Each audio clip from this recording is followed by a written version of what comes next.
Hello, it's Mark from Worth It Repairs by Mark, and today we're working on an iPhone 15 Pro screen replacement, and I'm going to show you guys how to do it during this detailed guide, and I also show you what part I use. We'll start off by showing you what tools you're going to need. You're going to start off with a plastic pry tool like this plastic guitar pick, a metal pry tool, and you'll want some pointed ended tweezers, a plastic spudger, and then of course you're gonna need a star bit or P2 screwdriver, and you'll also need a Y screwdriver 000 and a PH 000 screwdriver. And we got this screen from mobilecentrics.com. It's an iPhone 15 Pro soft OLED version. The OLED version is better than the hard because it's less likely to break, and it's nice. It comes with a screen break warranty where it's not the screen, it's the OLED. If it breaks at all, they'll be able to warranty the part. The screen should come with a pre-cut adhesive that you'll put on the screen to make sure it's liquid proof, and it looks like it just has one connector on it, not like all the screens that I have worked on where it has more than one connector. And it looks good to me, and I'm ready to jump into the repair and make it worth it! So we'll start off by powering down the phone, and then we'll use our P2 screw bit or screwdriver to unscrew the two screws from the bottom. I'm just looking at how it looks here. You can see it's all cracked up. Some screens you might not be able to turn off, but this one you will be able to disconnect the battery, unlike the iPhone 15 and the iPhone 14. Alright, so we'll get these two screws removed, and then we will get our screen heated up so we can get ready to pry it off. Please, it helps a lot. Please like this video and leave me a super thanks if you found it helpful. I recommend heating up the screen with it on the screen side, of course, and then at 120 degrees Fahrenheit for 10 minutes. My heating pad isn't fully heated up, but I'm just going to throw it on there anyways, and then wait the 10 minutes and we'll get ready to pry it off. And here we go. We got it heated up. 10 minutes timer is done, and it is all ready to grab out our metal pry tool. And you'll just start with going straight down, and as soon as you hit the frame, you'll know it, you'll feel it, and you'll be able to put a little lift on it, and then get your plastic pry tool underneath the screen and work your way around the edges of the screen. I normally work my way around the right side, then the left side, because it opens from the right to the left, and it makes it a lot easier. And also when we get to the very top, it is the most difficult part of getting it off.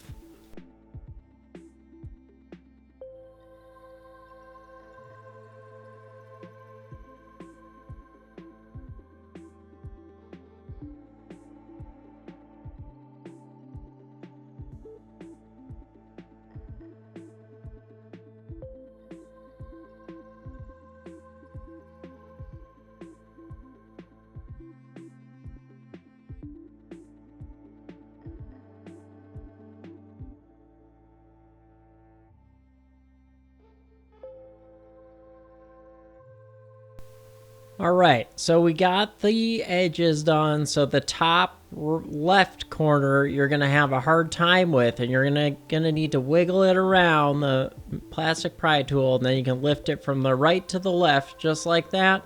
And you're going to need to grab out your Y 000 screwdriver and unscrew all the screws holding down the bracket, holding down the proximity sensor and the screen. Especially the battery connector is what you're going to need to disconnect first. And once we get all these screws removed, we will have the battery disconnected afterwards. And I wanted to point out that these screw sizes do matter where they go after the repair is all done and you're putting it back together. They are different sizes, and if you put the wrong one in the wrong spot, you could end up with a really bad situation where you break the board, or even worse, it gets stuck in there, and then you're going to have to get a Dremel tool and cut that thing out, and it's going to be ruined forever.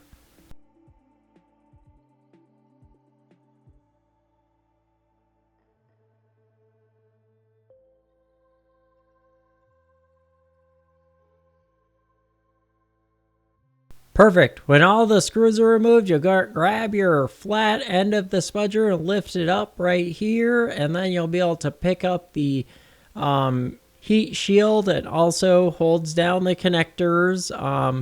You'll need to take that off and then grab your flat end of your spudger and disconnect the battery. It's this little connector right down at the bottom, and then we'll take off the screen. I normally try to give it a twist here and then also right here, and just kind of work my way around the edge so that I don't force it off, because I don't want to break the connector that the screen is connected to while I'm taking this off.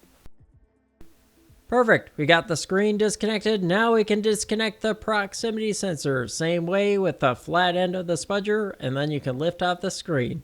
I wanted to point out that the screen has this QR code and the proximity sensor does not. It means that the part is paired to the motherboard. And I am not quite sure if that means that if you don't replace the proximity sensor, or if it broke or something, that you lose Face ID forever. I didn't have time to test that out during this repair, but if any of you have that break and it doesn't work, please let me know, because I would like to know in the comments below. Please leave a comment if you had any questions as well. I am really responsive to any sort of question. You're going to need your PH000 screwdriver to remove the 2 screws holding down the proximity sensor. And I have found a new method from my comments that I could remove the proximity sensor, putting it on the heat pad. And also I'd use a teeny bit of alcohol still, but I still heat it up on the heating pad. And while I was heating it up on the heating pad in this video, there's a wasp that wanted to become YouTube famous while I was recording this video, and I almost got stung just for you guys, but I didn't get stung. And I'm not sure if you catch it in the video, but he was flying all around the top of the camera, right around in the camera, and I was very close to getting stung. But when I heated this up on the heating pad, it made it so much easier to take this thing off, way easier than ever done before, and I am never gonna not do this ever again. And then I grab a little towel to hold down the screen while it's getting super hot, because it's burning my hands while I'm holding it, and this helped a little bit. I'm really glad that I learned this method through my YouTube videos. I would have never known about this hack, and I've been still using a heat gun or alcohol to get this thing off, but using it on the heating pad is a game changer. So thank you for whoever commented that. I can't remember who it was, and I wish I did, so then I could just give you a shout out. So thank you so much for that feedback. Here's our little wasp that wanted to be YouTube famous and wanted to be on my iPhone 15 Pro screen replacement guide. I almost got stung. It was scary. Perfect. We didn't get stung. All right. So we got the big part of the flex cable off, and it's mostly off. And I'm just going to give you an example here. It's just, I got to pull it off. It's stuck back down, and I got it lifted up here, and I'm going to work my way to the skinny part of the cable. And then we're going to grab some pointed tweezers and then just work our way right here by kind of the camera spot. And you'll just go straight down and right under the little plastic piece there, and you'll be able to pull it off. And since it's heated up now, it will make it nice and easy and smooth to come off. Wonderful. We'll grab out the new screen now, and we can put the proximity sensor down on that. We're going to have to take out this plastic protector as well before we put that down, and then we will put down the proximity sensor. It's some reason pulling up the heat pad here, and there we go. Now we got it off. Now we're ready to just lay it flat just like how we took it off, and then we can use our PH000 screwdriver and screw down the bracket holding it down. Alright everyone, this is the part of the video where I just speed it all up and you can just watch the rest and enjoy the show while I put it back together. We gotta lay down the adhesive to ensure that it's liquid proof or liquid water resistant. We'll connect the proximity sensor and screen, and then we'll test it. So we'll lay it down. I don't like to clean off the old adhesive afterwards. I just think that sometimes this aftermarket adhesive that you get doesn't seem to stick perfectly all the time and sometimes comes up. So then I like to just lay it over top of the existing stuff, and I think that works just fine to make it water resistant. All right, I don't really know. I don't have the vacuum proof machine to test this theory, but if you do, please leave a comment below and let me know your results. We're going to turn it on, give it a good test, make a phone call with it especially, and then we will find out to see if the proximity sensor is working properly. And you won't know if it is working properly until you lay the screen down all the way basically over the cameras, and then it will properly work. And after I test it, I end up putting it back together. Please like and subscribe, everyone, and share this video and leave a comment below if you had any questions. Thank you for watching my video, and check out my other videos if you have time or want to learn more.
Gets a bonus one. I do a cleaning to his charge port at the end, and that makes the repair worth it.